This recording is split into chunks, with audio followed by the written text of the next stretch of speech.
Buenos días, bienvenidos a esta entrevista al señor Jesús Aguilar, presidente y candidato a las elecciones del Consejo General de Colegios Oficiales Farmacéuticos, y a quien agradezco en nombre de Relación Médica que se haya prestado a hacer esta entrevista con nosotros. Señor Aguilar, en primer lugar quería consultarle, ¿qué balance hace de este mandato que ahora termina? Bueno, buenos días y muchísimas gracias por la oportunidad de poder estar aquí con vosotros, ¿no? Bueno, pues para nosotros, para mí, este mandato, estos 3 años de Consejo General en el que renovamos la candidatura en más de un 60%, pues han sido muy importantes. Yo creo que han sido los 3 años o de los 3 años más importantes de la historia posiblemente reciente del Consejo General, porque hemos sido capaces de hacer una transformación muy importante, no solamente dentro de las estructuras internas del propio Consejo General, sino porque además hemos sido capaces de marcar una estrategia para los próximos años, ¿no? Esa estrategia de Somos Farmacéuticos, en la que marcamos 3 ejes fundamentales: la parte asistencial, la parte digital y la parte social, ¿no? Con lo cual, bueno, pues la verdad que he tenido la gran suerte de tener un gran equipo acompañándome en este viaje, y nos sentimos muy orgullosos de la labor realizada. ¿La pandemia del coronavirus ha dificultado la consecución de objetivos? Pues muchísimo, la verdad que muchísimo. ¿Quién nos iba a decir a nosotros, ¿no? Hace año y medio, año y 4 meses, ¿no?, que íbamos a vivir esta situación para la que, bueno, yo creo que nadie estábamos preparados, ¿no? No estaba preparada la sociedad, no estábamos preparados, por lo tanto, los profesionales, no estábamos preparados nadie, y hemos tenido que ir, bueno, pues descubriendo poco a poco cómo afrontar esta pandemia. En 3 años, que es lo que duran estos mandatos, pues lógicamente cuando has tenido un año y pico, un año largo de pandemia, pues ha marcado mucho los tiempos, ¿no? Ha marcado muchísimo los tiempos. Pero aún así, nada más que llegamos a este comité directivo, pues dentro de esa estrategia que nos marcamos, elegimos una serie de proyectos en los que queríamos trabajar y que propusimos a los presidentes de los colegios en las asambleas que hemos tenido, y hemos sido capaces, yo creo que, de llegar aproximadamente como al 80% de cumplimiento de lo que nos habíamos comprometido con los presidentes, ¿no? Yo creo que, aparte ese esfuerzo extraordinario de coordinación con todos los colegios y con todos los consejos autonómicos durante el tiempo de la pandemia, pues ha sido un tiempo que nos ha restado desde el punto de vista programático, desde el punto de vista de poder llevar a cabo más tareas, pero sin embargo hemos sido capaces de desarrollar esa gran labor y esa gran misión que hemos llevado a cabo desde el Consejo y desde los colegios durante la pandemia.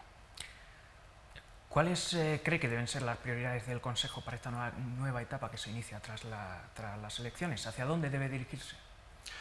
Bueno, yo creo que lo primero, vamos a ver si somos capaces de terminar con la pandemia. Yo creo que la pandemia marcará un antes y un después en todos los procesos, y también en los procesos sanitarios, ¿no? Y, cómo no, también en el mundo farmacéutico. Tenemos que aprender de todas las lecciones que hemos vivido durante esta pandemia, ¿no?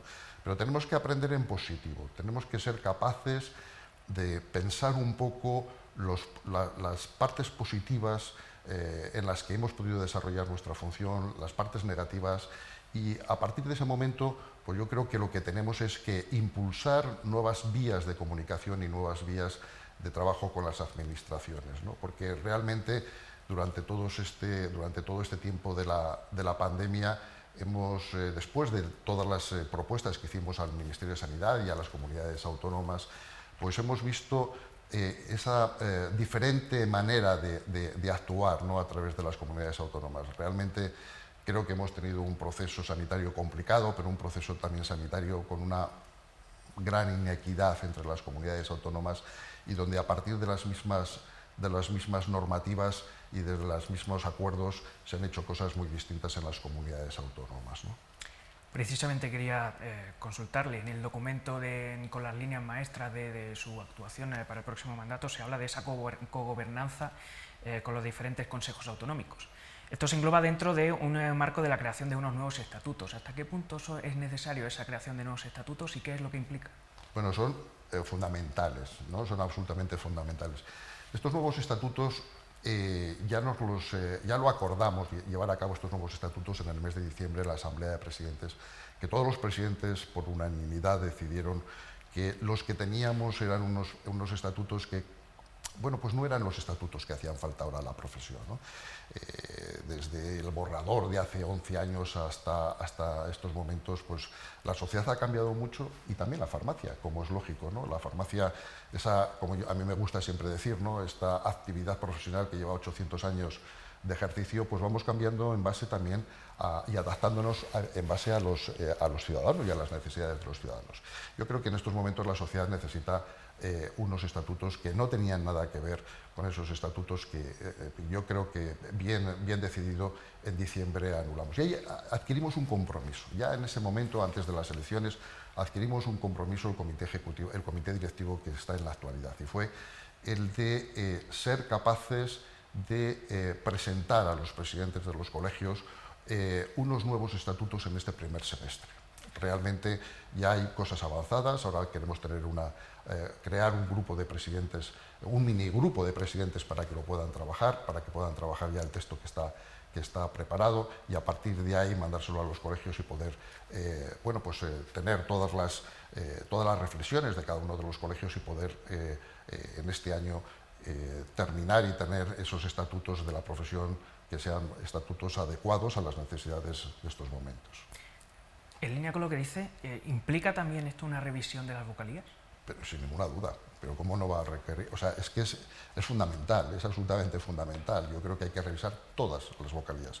No es que haya que crear nuevas vocalías, es que hay que revisar todas, porque la situación y la realidad de hace muchos años no tiene nada que ver con la realidad en estos momentos. Yo creo que eso es una de las cosas que todos los presidentes tienen que decidir, cómo y de qué manera, pero hay que hacer una revisión profunda y a la totalidad de todas las vocalías.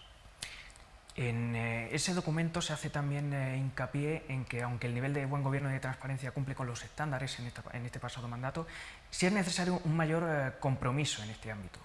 ¿Ese, digamos, el aspecto menos positivo de este anterior mandato, o qué otros puntos no han funcionado exactamente como deberían?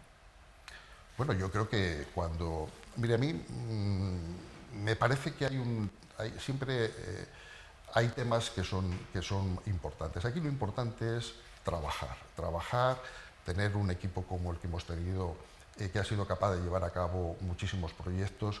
Y cuando tú llevas a cabo muchos proyectos, pues posiblemente haya proyectos que salgan mejor, otros que salgan peor, hay cosas que hay que mejorar, hay cosas que hay que potenciar, hay cosas que hay que impulsar. Realmente es complicado estar en un comité directivo, ser presidente de un consejo general en un estado como el nuestro, en un estado donde hay 17 comunidades autónomas, donde el 95-97% de las competencias, tanto en la prestación farmacéutica como en la salud pública, pues están transferidas, ¿no?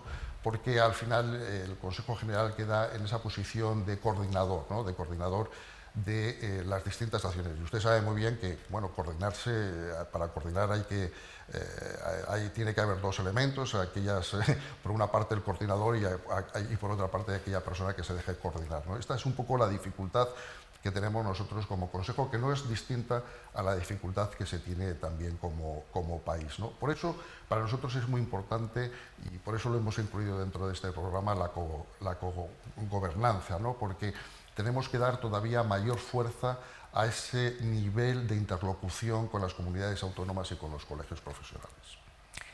Hace muy poco que se hizo realidad una de las principales reivindicaciones del Consejo, que es entrar en ese foro de profesiones sanitarias. ¿Cuáles son las otras reclamaciones que se hace a Sanidad? Bueno, pues la verdad que 5 años, 5 años nos ha costado entrar en el foro de las profesiones sanitarias, cuando ya lo hablábamos con el ministro Alfonso Alonso, pero hemos tenido la gran suerte que por esa importante relación que hemos mantenido y que seguimos manteniendo con el Ministerio de Sanidad y en concreto con el ministro Illa, él lo vio de manera clara desde el principio, ¿no? No entendía cómo los farmacéuticos no estábamos en ese foro de las profesiones sanitarias, y gracias a esas buenas relaciones, a ese esfuerzo del propio ministro con el director general de Ordenación Sanitaria, pues entramos hace 4 meses o aproximadamente en el foro de las profesiones. A mí me parece que es absolutamente fundamental. Yo no veo y no entiendo la sanidad sin una parte fundamental de ella, ¿no? que son los farmacéuticos, ¿no?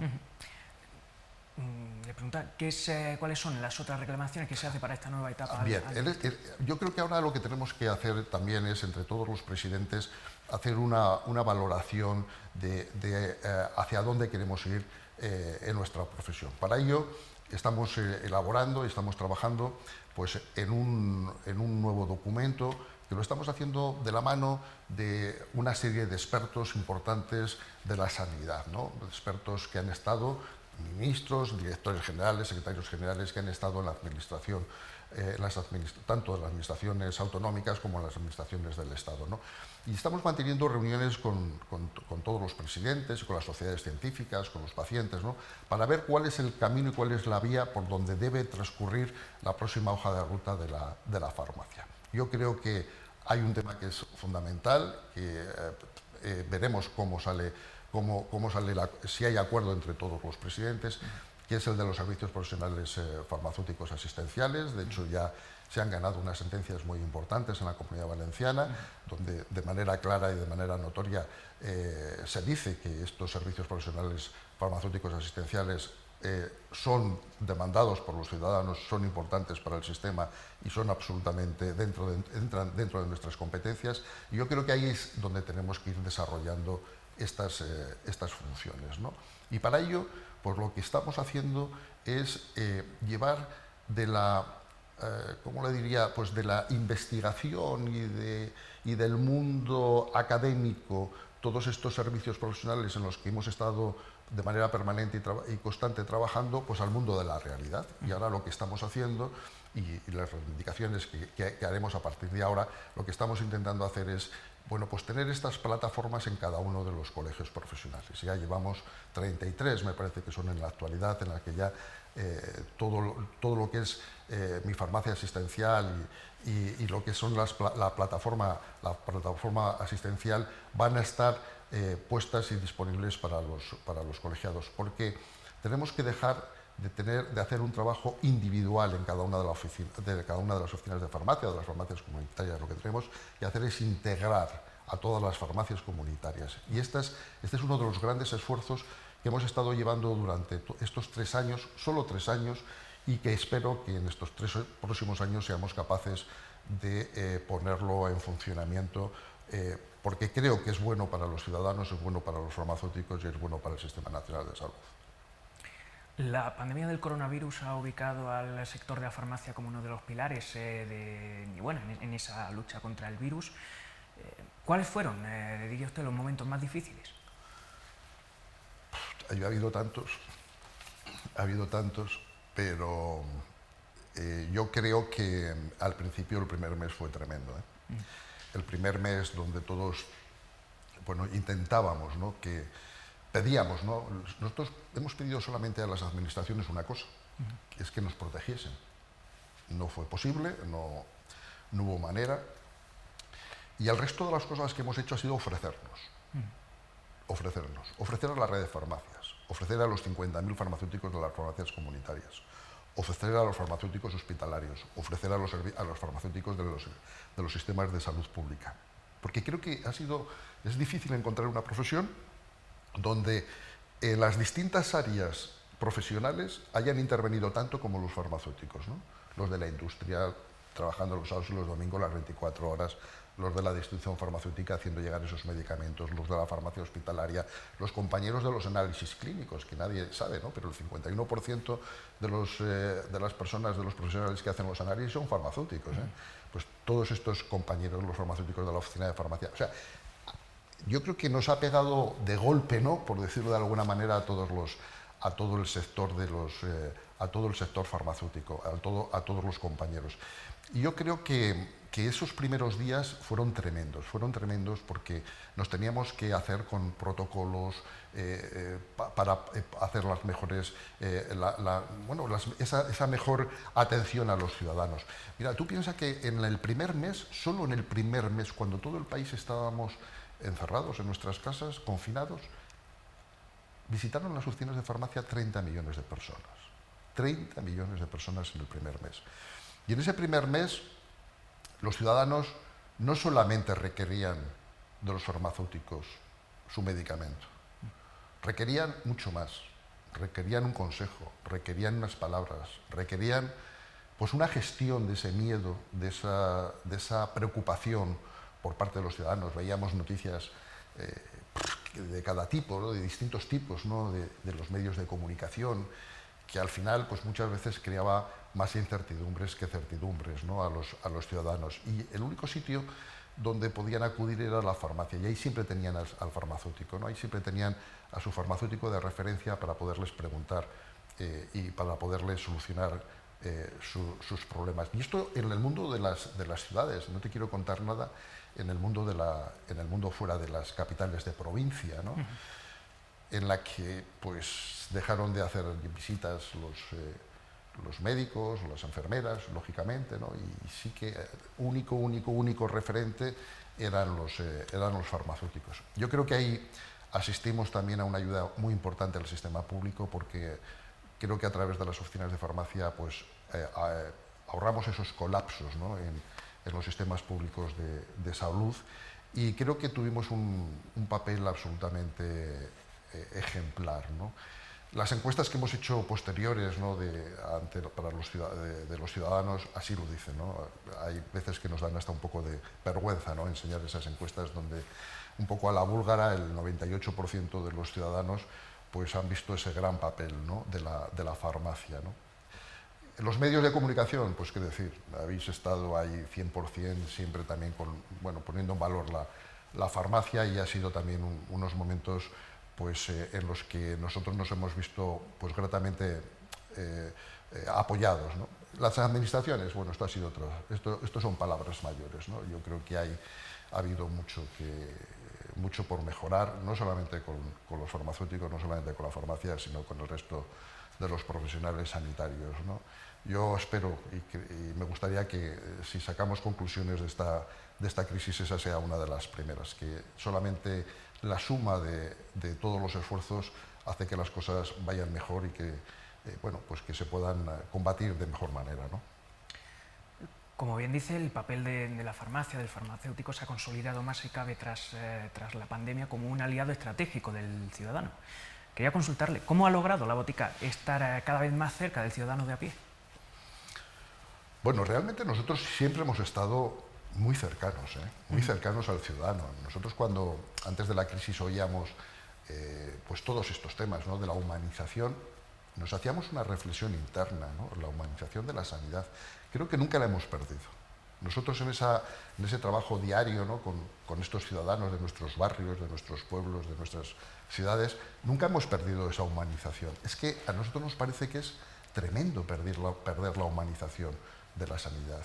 Nosotros necesitamos ver al ciudadano, nosotros necesitamos tener el contacto directo con el ciudadano. Yo no puedo llegar a entender cómo a estas alturas de la pandemia todavía tenemos que seguir con los teléfonos. Yo quiero que me toquen, quiero que me vean, y esto es lo que creo que aporta, además de todo su trabajo profesional, el farmacéutico, ¿no? Y esa es la base fundamental, ¿no? ¿Es, diría usted, la farmacia el mayor punto de bienestar de la red sanitaria española? Hombre, yo no voy a decir que sea el mayor, ¿no? Yo digo que es uno de ellos. Para mí está claro que es indiscutible, sobre todo en un país como el nuestro, con esta gran capilaridad que tenemos de oficinas de farmacia. Yo creo que son las administraciones y que son los ciudadanos los que tienen que decir esto. Creo que los ciudadanos lo han dicho. Creo que de manera clara han dicho que es uno de los puntos más importantes. Y también es verdad que pues son las administraciones las que se lo tienen que acabar creyendo y darle un papel más relevante y más importante a la farmacia y al farmacéutico. Tienen que utilizar mucho más los servicios farmacéuticos de las oficinas de farmacia. A lo largo de los años, la botica ha ampliado su oferta y ha introducido cada vez más medicamentos sin prescripción. Quería consultarle, ¿cuáles son los productos más demandados por usuarios en esta materia? ¿Existen también grandes innovaciones en farmacia para adaptarse al día a día? Bueno, tristemente estamos empezando a tener un serio problema en las oficinas de farmacia porque no estamos accediendo a fármacos que debieran estar en las oficinas de farmacia. Hay fármacos que se están destinando solo y exclusivamente a la dispensación en los hospitales, y no por razones sanitarias, sino por razones puramente económicas. Yo creo que esta es una de las derivas que de manera clara y rotunda debieran volver a estudiar en las administraciones. Creo que hay que tener y hay que seguir con una continuidad asistencial de los pacientes, y creo que en ese marco los compañeros de la farmacia hospitalaria y los compañeros de la farmacia comunitaria tienen un papel muy importante trabajando de manera conjunta en esa dispensación y entrega del medicamento a los ciudadanos con, bueno, pues con todas las indicaciones y con todo el seguimiento que hay que hacer de estos tratamientos, ¿no? Y bueno, y en esta crisis pues lo hemos visto distintas maneras de actuar, y nosotros desde la corporación pues trabajamos y trabajaremos por esa continua relación mucho más estrecha con los distintos ámbitos de la profesión farmacéutica. ¿De qué manera cree que ha mejorado la vida de los pacientes el hecho de que tengan acceso directo a medicamentos sin prescripción? Bueno, el acceso directo es relativo, ¿no? Hay siempre una indicación por parte del farmacéutico, que por eso el fármaco, y por eso en este país, yo creo que es un país que se tiene mucho cuidado con la salud, los medicamentos están dentro de las farmacias, ¿no?